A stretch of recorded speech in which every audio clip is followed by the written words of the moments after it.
Hello guys and girls, and welcome to another Sunday afternoon chat. The Sunday afternoon chat is coming to you as I come back from Greensboro, North Carolina. That's right, I was in Greensboro, North Carolina last night, actually in Midway, a beautiful little community or town or city, I'm not sure what you call it, of Midway, North Carolina. Incredibly great folks, down home country folks, just like we have right here in Oklahoma, my kind of people. Conservatives, you know, we presented the colors, presented the American flag before I spoke. We sang the Star Spangled Banner. Just a lady sang a verse of the Star Spangled Banner by herself, and then asked everybody else to stand up and join, which everyone did. Hunters and fishermen and people that didn't hunt and fish but just love God, love Jesus, love to come to church and worship on a Saturday night. It's absolutely an amazing experience. We had decisions made for the Lord. People drew closer to God. People that weren't saved got saved, and just absolutely an incredible day. I right off the bat, they let me go through the line first. Can you imagine that? Absolutely first, went through the line, loaded up with barbecue, had some rabbit in some, you know, some kind of an Italian dish, not ravioli, but some rabbit and some wild game of several different kinds, some deer and like I said, rabbit and several others. Incredibly great desserts. I get me a big plate full. The ladies just were so nice and so kind, and filled my plate up, and I went over to get my tea, and I set my plate down, and I noticed that it just barely had room to put it up there, but I carefully set it up there, and it was balanced perfectly. While I was filling my tea up, it exited all on its own. The devil must have done it. The devil must have done it. Exited all on its own, turned upside down, and fell right on the floor. And then so everyone else, I'm like first in line to get the tea, obviously. Everyone else come by there, and finally one of the great gentlemen there at the church, the guy that I visited with, him and his family for a while, he went and got the broom and a mop and cleaned up the mess that Jimmy made there, and I was so embarrassed I couldn't go back through the line again, and a great lady went and got me another plate, and I did get to eat. I had a fantastic dessert. When that was over, they had a complete room full of desserts. Now, that's a great church. That's a great church. And the people were fantastic. We just had a great evening. A sportsman's banquet available for men and women both. You know that a lot of these events we have around the country that I get an opportunity to go visit are men's events only. They're beast feast or wild game dinners or fish fries or whatever, but they're men only. And a lot of times that's because the church fills completely up for these events, and they don't really have room for all the women. But I love the events where all the women and the kids are there too. You know, I mean, one thing you get around a church, you get a lot of hugs. You get hugs from the men, hugs from the women, and I like to hug. I like to shake hands and hug, and so it's great to have the women there. The women are a very, very big part of churches, and I love to have them. So we had an incredibly great event there at Faith Church in Midway, North Carolina, in the Greensboro area, and just an absolutely great time. If you're in that area and you're looking for some great people that you'd like to go to church with, or maybe it's been a while since you've been in church, and maybe you've drifted away from God just a little bit, maybe Jesus is not as big a part of your life as he should be. Maybe God is not helping you the way that you think God should be helping you in your life, and the reason might be you've drifted away from him. You know, the Bible tells us, draw near to God, and he will draw near to you. Well, Jimmy, how in the world do I draw near to God? Well, one way is to go to church. That's one way to do it. Another way is simply to talk to him. Talk to him. And you can talk to God anywhere, any place, anytime. Out in the woods, sitting under a tree, trying to call a turkey, you can talk to God. You can talk to God in the boat. You can talk to God in your bed. You can talk to God at the dinner table, driving down the road in a car like so many of us do all by ourselves. It's a great time to talk to God. You talk to God, he will become a bigger part of your life. God wants to be a part of your life. He wants to help you. He wants to guide you. He wants to reward you. He wants to bless you.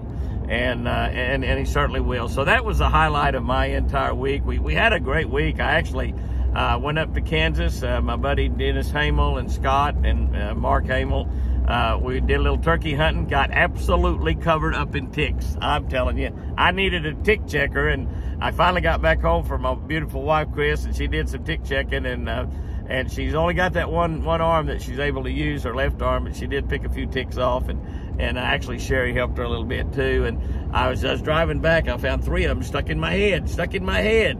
And that's a pretty tough tick that could get inside this hard head, I guarantee you. But a lot of them were little what we call seed ticks. Those of you who've had ticks on you, which I guess everybody has. If you hadn't had a sick tick on you, you hadn't lived, and you're certainly not a redneck if you hadn't had ticks on you. But, you know, I just absolutely got covered with them. And we had to spray here in the car off and stuff, and I never did spray any on. I don't think Pat did either. And we did not get a turkey. I worked a turkey for 3.5 hours. Actually, from the time I saw that turkey to the time that Pat actually scared the turkey away by getting up and walking over where I was, moving about 10 yards over where I was, and talking about ticks, I started itching. But anyway, and the turkey evidently was a little closer than we thought at that time. I moved on that turkey. I walked about a mile chasing him. I moved on that turkey several times. We actually had that turkey coming into us, and he went around us. It was hot. It was probably about 80 degrees, and they just gobble a lot, but they don't want to come to you quite that much when they're hot. It was in the afternoon, evening time by the time it all ended, and that it's a turkey gobble more than any turkey I've ever heard in my life. I bet he gobbled 500 times. A couple of times he was so close to me in the woods that I thought I was going to see his red head appear anytime I actually put my gun up and got ready. And we didn't get him. The following morning, we went out and we hunted all day that day. Turkeys, didn't fish at all. The following morning, we went out and got a different bunch of turkeys, completely different bunch of turkeys that we had located, and got up really close to them. They were roosting in a little bit different place than we thought, and we had to walk right by them. So we set up, and they flew down, and probably 80 or 90 yards away from us, the 3 gobblers flew down, or maybe 1 or 2 big gobblers, a couple, 2 or 3 jakes, and a bunch of hens, and one of the hens was coming over to our decoy and dragging a gobbler over, and turned around and went back to the gobblers who were gobbling their silly heads off. And they got out in a great big giant wheat field, and we waited till they went over the hill in this big wheat field, and we moved back in the woods and tried to get them to come back into us, and we never did. We hunted till noon, and along about 8 o'clock or so, maybe 8:30, they quit gobbling on us. They'd come back in the woods and gobble, but they, I'm sure, had the hens with them all along and just never gave up on those hens they had, and come to the hen that wasn't really a hen. It was a redneck called Jimmy. But anyway, we did not take a turkey. It's the first time I have been turkey hunting since Chris had her stroke almost 26 months ago. So it was just a thrill to get to go out there and go and to see my great friends and hunting with my great friends up in Kansas that I've been hunting and fishing with for 30 or 35 years. I guess back in the 80s or something when I first met Dennis Hamel at a BASS tournament up in on the St. Lawrence River up in New York. Kansas boy and Oklahoma boy. We went out to Webster Lake and fished. They'd been catching a lot of crappie out there, but the weather had been up and down, cold and hot. And the crappie got really, really difficult to catch. We actually caught a few crappie, caught some white bass, striper, largemouth bass. We caught a little bit of everything, fishing with a little Lucky Strike crappie magic. By the way, we have a big announcement coming this coming week. I think on the 23rd or 24th, watch for a big giant press release on the new owner of Lucky Strike. Everyone in the whole country is going to be surprised, but it's going to make a big difference. The Lucky Strike, the great American lure company.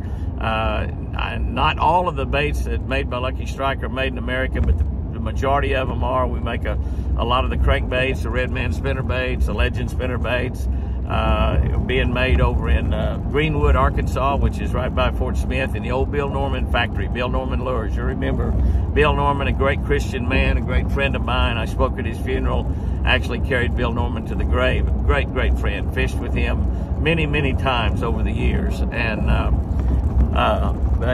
we're building those lures in his plant. We're remodeling that plant, putting in brand new machinery and equipment where we can since the new owner's taking over that company, I think we had about 20% of the Walmart orders filled of stuff that they wanted. Now those orders are up to over 80% filled in just a short period of time. we're going to be announcing through a big press release through all media, not just the outdoor media. And I'll be talking to you about it. Probably will actually post that on the Jimmy Houston Outdoors Facebook. At Jimmy Houston Outdoors, all capital letters, our Facebook page. We got 640,000 people on that Facebook. We'll also be talking about that through video that we'll put up on our 3 YouTube channels. Catch a Better Life. We probably will not put it up on that. We'll put it up on Jimmy Houston Outdoors Fishing and Jimmy and Chris Houston's Twin Eagle Ranch channel. But anyway, we'll be sticking that up, and we probably will print the whole press release so you can see it. You'll be excited about the new owner. He's a great American, a great friend of mine, and I've told a few close friends that it's really pretty much a secret, but we're going to, I think, announce that next Wednesday or Thursday. You'll be seeing many differences and changes come about at Lucky Strike Lure Company, all for the good, all great changes. And I've been using Lucky Strike for several years right now, and the thing that I like about them better than anything else is that the majority of them are American-made lures, made right here in America, and some of them will be made here in Oklahoma.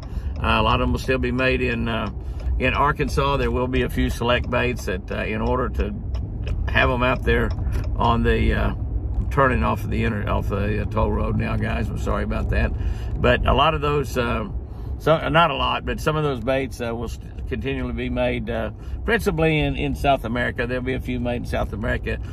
We are working hard to try to get all the baits that we can make in America made over here in America, and I think that we need to be trying to do that with just about everything that we're making, not just fish baits, but everything else. But a lot of y'all have used Lucky Strike lures forever. I think that American Original, which is made, of course, right here in America, I think the American Original Deep Smoothie is the very best crankbait made. I mean, it's just absolutely fantastic.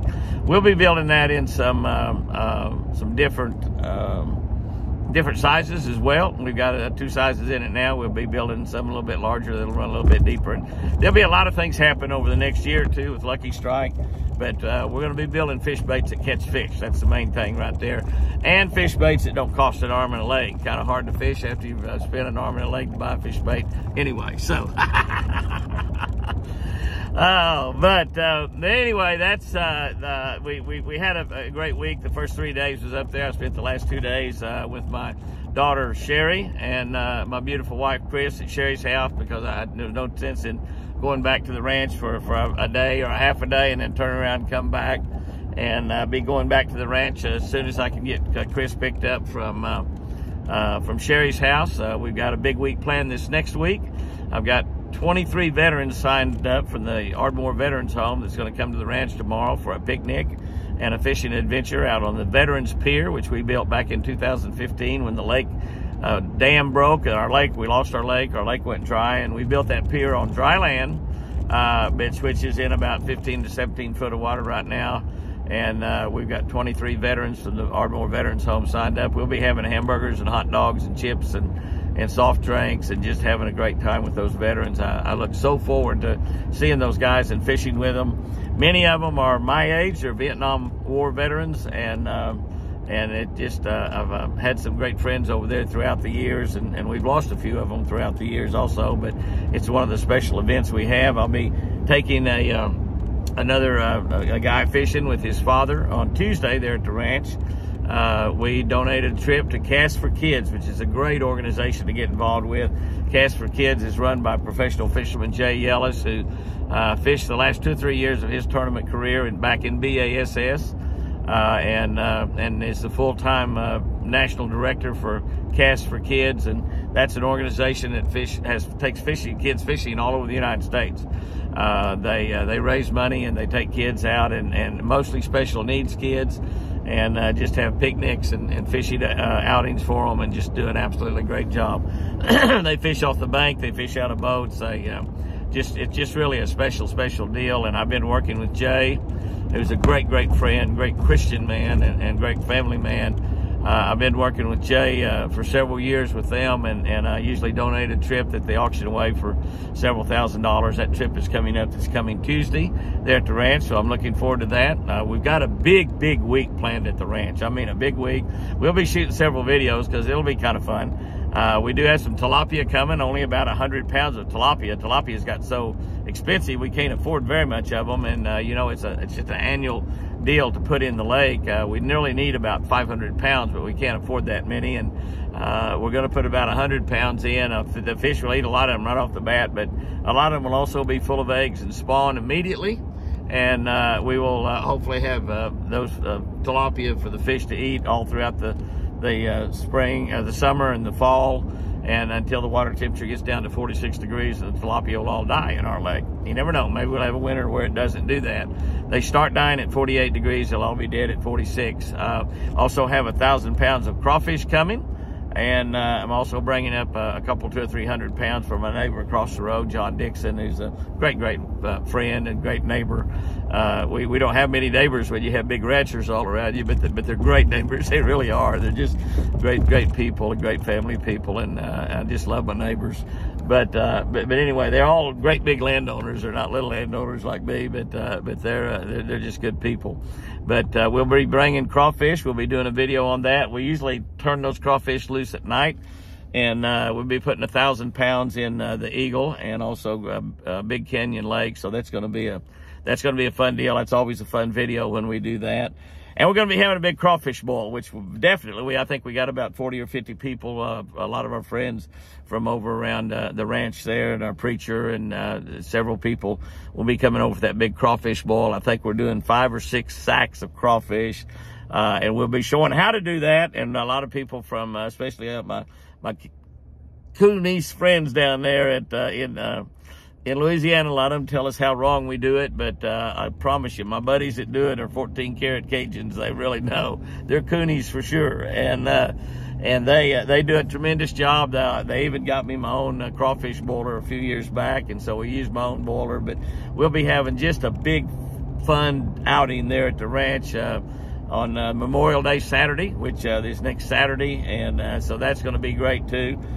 We'll be showing you some of the fishing we did in Kansas, I'm sure, pretty soon here on our Jimmy Houston Outdoors Fishing YouTube channel. That channel's got about 6,500 people on it. We've spun that channel off a few months ago, and it's growing really slowly, and a lot of people are asking, where's the fishing on the farm channel? We wanted to make that just a farm channel only, and so that's what we've done, and we broke the fishing off another channel. So those of you looking for the fishing on the Twin Eagle Ranch channel, go over there and subscribe to Jimmy Houston Outdoors Fishing, and that's where it is. Our Catch of the Day channel is the fastest growing channel right now, and it's at about 26,000 people, and plus we're running and putting a few of those devotionals up, not all of them, but a few of those devotionals up on TikTok.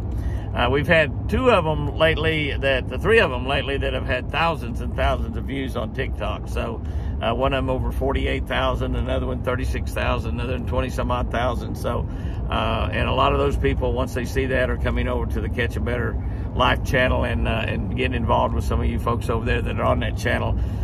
Just the greatest people in the world. I'd put that 26,000 people on the Catch a Better Life channel up against the world and take on just about any challenge, and believe that we can solve it, because those are people who love God, they pray, they worship, they praise God every single day, and we've seen all kinds of problems solved. We've had people get all kinds of diseases and been cured by God. We've lost a few people, but it's life, and it's Christians praying and for other Christians and getting involved in other Christians' lives. And we even have a few atheists on that channel, which we don't mind. We love those atheists as well, and proud to have them over there, and pleased that they're over there. We love them, and so.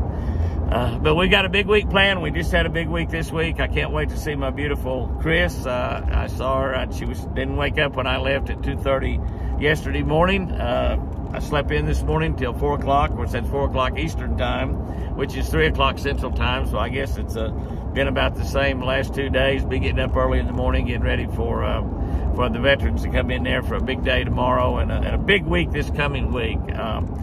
Just let all of you know out there that summer is just right around the corner. Spring, we're toward the tail end of it. Most of the fish in the south are post-spawn. They've pretty much all spawned. Bluegill are on the beds right now. Catfish are spawning right now. They're up around the rocks. You can take a bobber and a crawfish or a minnow or some catfish bait and go down rocky banks and pitch that bobber in there and some of that 2 and 3 foot of water and catch some really good channel cat right now. It's a great way to fish for channel cat. Catfishing is good all over. Crappie fishing, some are still on the banks. Most of them have moved out. Bass are suspended most places right now out on the points, underneath boat docks, in the bushes, and lots of big fish still being caught. My buddy Larry Walker fishing with Josh Jones this week down there caught a 13-pounder, a 13.4 I think it was. He was with, I believe, Kyle Holland the day before and caught one that weighed over 10. So a lot of big fish are still being caught. And we're going to do a lot of filming in the month of June. We're a little bit behind on our filming this year. Again, have to take off and take Chris to the over to Sherry's usually to find some time to do the television shows. But we've got we got quite a few in the can, but we got a whole lot more to shoot. So we'll still be on ESPN through the end of June. We'll be on WFN all the rest of the year. We missed the first quarter on there just because of kind of a snafu in accounting. But on the Pursuit channel year-round, on the Hunt channel year-round, on Wired to Fish, On Demand year-round, Heartland Network, AT&T Sports Southwest, many networks. Jimmy Houston Outdoors on year-round. But we're still on ESPN2 Saturday morning at 7:30. Saturday morning at 7:30. There's another show on at 7 o'clock. ESPN2 has an hour of outdoor programming the first 26 weeks of the year. So proud to have that back on. So jump on there and catch those. If you hadn't caught them, you can always watch all the shows on. We'll rerun the shows. We do 26 shows, and then rerun them. And on all the other networks that rerun year-round. So guys and girls, have you a great week out there. Have fun. Make every day a beautiful day. You know, you make the day doesn't make you. Regardless of what type of problems and situations you're in, God is working 24/7 behind the back to work all things out for your good. And even though things might not be perfect right now, and if they are perfect, probably something bad is getting ready to happen, but that's okay, because when it happens, God's going to work that out for you too. But have a great week out there. Have fun. If you get a chance to go fishing, whack them. Give them a kiss from me, turn them back, and remember, I sure do love you.